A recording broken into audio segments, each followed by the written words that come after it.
నమస్కారం. కార్తీక పురాణం 28వ అధ్యాయంలోకి వచ్చాం. అంబరీషోపాఖ్యానం వింటున్నాం. అంబరీషుడు ఇట్లా చెప్తున్నాడు. ఏంటి, మన దూర్వాసుని వెంట వచ్చినటువంటి సుదర్శన చక్రంతో అని చెప్తున్నాడు అనమాట. ఓ చక్రమా, ఆగు ఆగు, నీకు నమస్కారము. ఇతడు బ్రాహ్మణుడు, ఇతనిని చంపుట తగదు. నీకు వధ ముఖ్యం కాబట్టి ఉన్నంతలో నా శరీరాన్ని ఇస్తాను. ఈ బ్రాహ్మణుని విడిచిపెట్టు, లేకపోతే నాతో యుద్ధం చెయ్యి. నీవు హరి యొక్క ఆయుధము కనుక నాకు దైవానివి, అయినప్పటికీ నీతో యుద్ధం చేస్తాను కానీ నిన్ను బతిమలాడట్లేదు. క్షత్రియునకు బ్రహ్మయుద్ధమని విధించను కానీ బ్రహ్మ యుద్ధాన్ని విధించాడు కానీ యాచనని విధించలేదు. క్షత్రియుడు అన్నవాడు యుద్ధం చేయవలసిందే. నేను నిన్ను బతిమలాడటలేదు, వదులు లేదా యుద్ధం చెయ్యి అంటున్నాడనమాట.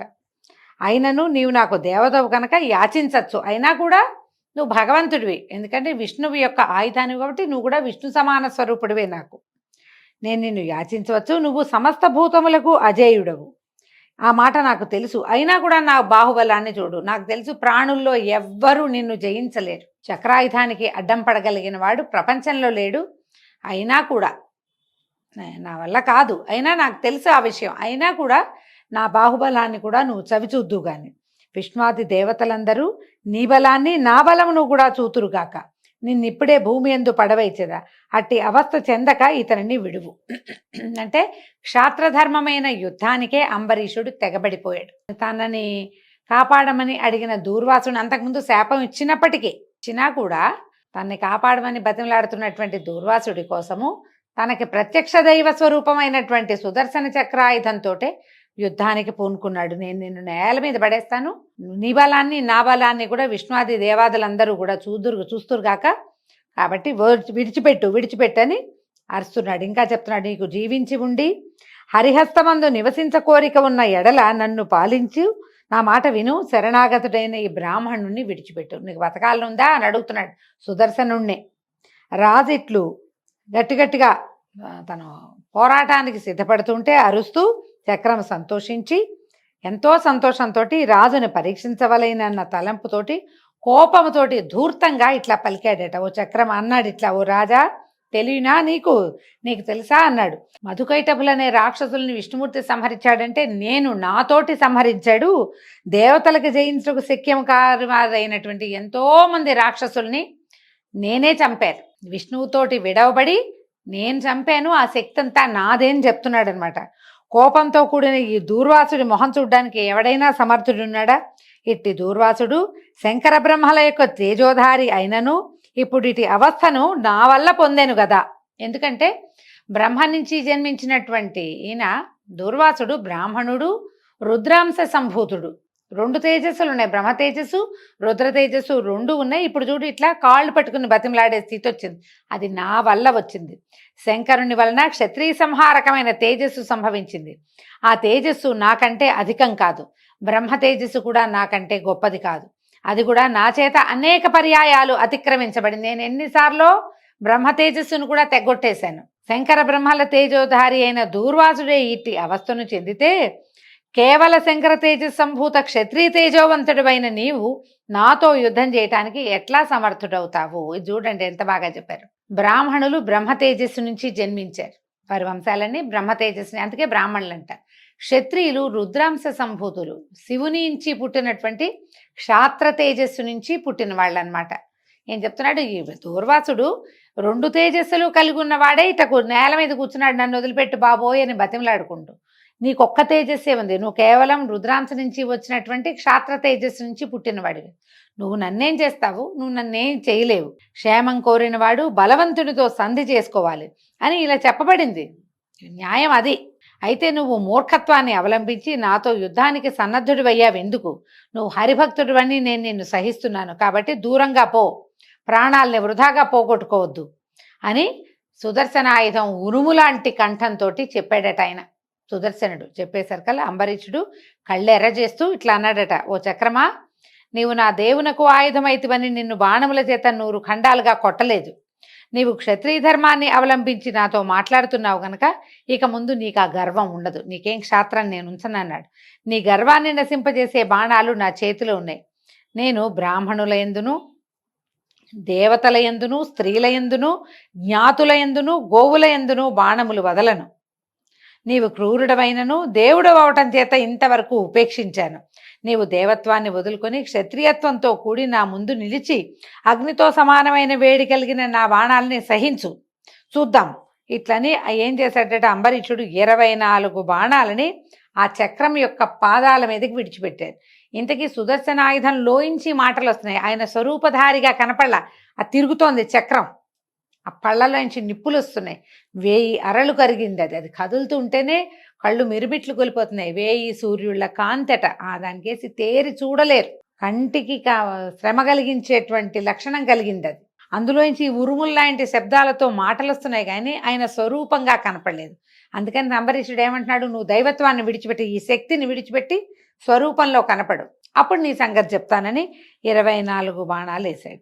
ఈ రకంగా క్షాత్ర పౌరుషంతో కూడిన రాజును చూసి చక్రం, సుదర్శన చక్రం నవ్విందట. హహహ అని ఉరుములాంటి శబ్దంతో నవ్వు వినపడింది. నవ్వుతూ, ఓ రాజా, నీ సంరక్షణ కోసమే హరి నన్ను పంపాడు.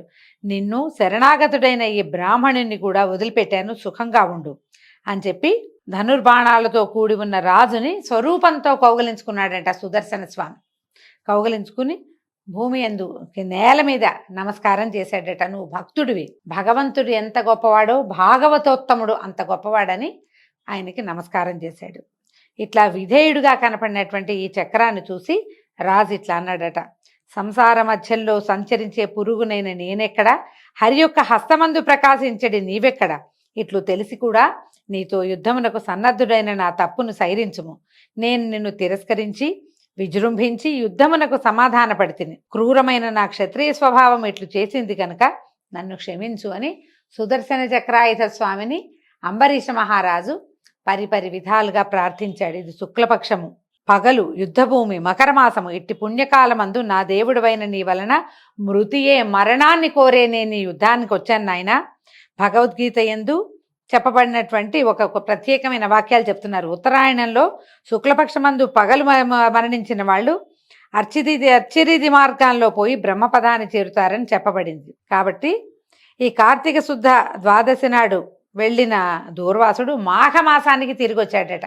కార్తీకం తర్వాత మార్గశిరము, పుష్యము, మాఘము 3 మాసాలు.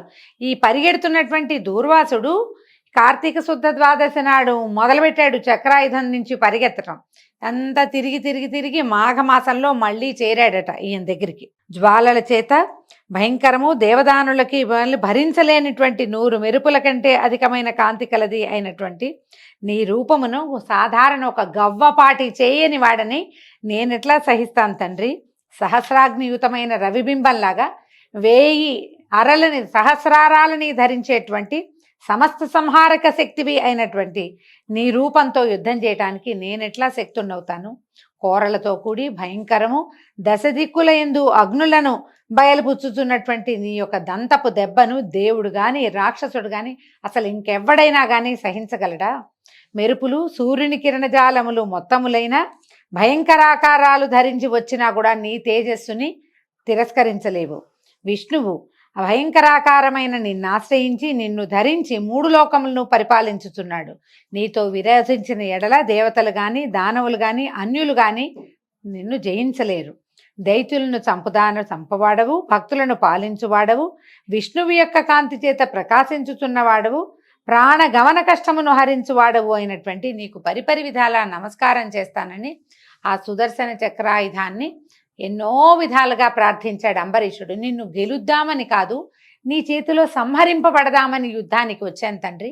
ఎందుకంటే ఈ కాలంలో మరణించిన వాళ్ళు యుద్ధరంగంలో మరణిస్తే బ్రహ్మపదాన్ని పొందుతారు, నాకు మోక్షం వస్తుందని యుద్ధానికి సిద్ధపడ్డాను అని చెప్పి ఎన్నో విధాలుగా ప్రార్థనలు చేసి స్తుతించి భూమి మీద పడి పాద నమస్కారం చేశాడు. సాష్టాంగ నమస్కారం చేస్తున్నటువంటి ఈ మహారాజు అంబరీష మహారాజుని లేవదీశాడట సుదర్శనుడు. లేవదీసి అతన్ని కౌగులించుకున్నాడు. ఇట్లా అన్నాడు, ఈ చక్రస్తోత్రాన్ని అంటే ఈ అంబరీషుడు చేసినటువంటి చక్రస్తోత్రాన్ని 3 కాలాల్లో పఠించువాడు ఆపన్ముక్తుడై చిరతర సుఖాల్ని పొందుతాడు. కలియుగంలో ఈ అధ్యాయాన్ని ఒక్కసారైనా వినేవాళ్ళు అనేక భోగాలు పొంది మోక్షాన్ని పొందుతారని ఇది సుదర్శన చక్రాయుధ స్వామి కాదు, అత్రి మహాముని అగస్త్య సంవాదంలో చెప్పబడింది అనమాట. ఆయన భక్తుడికి ప్రాణదానం చేసినటువంటి భగవంతుడి యొక్క ఆయుధం. ఈ భక్తుడు తనిచ్చిన మాట కోసం మరణించటానికి కూడా సిద్ధపడ్డాడు. ఇలాంటి ఒక కథని మనం ప్రతి సంవత్సరము ఒక్కసారైనా వినాలి. ఒక జీవితంలో ఒకసారి వింటే చాలంటున్నారు. ప్రతి సంవత్సరము ఏటా కార్తీక పురాణంలో ఇది కనపడుతుంది. ఈ రకంగా అంబరీషుణ్ణి చక్రాయుధ స్వామి రక్షించి అతనికి శరణిచ్చి, నిన్ను నేనేం చేయను, బ్రాహ్మణుణ్ణి నేనేం చేయను అని చెప్పేసి మళ్ళీ విష్ణు సన్నిధానానికి వెళ్ళిపోయాడండి. దీంతో 28వ రోజు పారాయణ పూర్తయింది. రేపు ఉదయం 29వ రోజు పారాయణలో మళ్ళీ కలుసుకుందాము. నమస్కారం.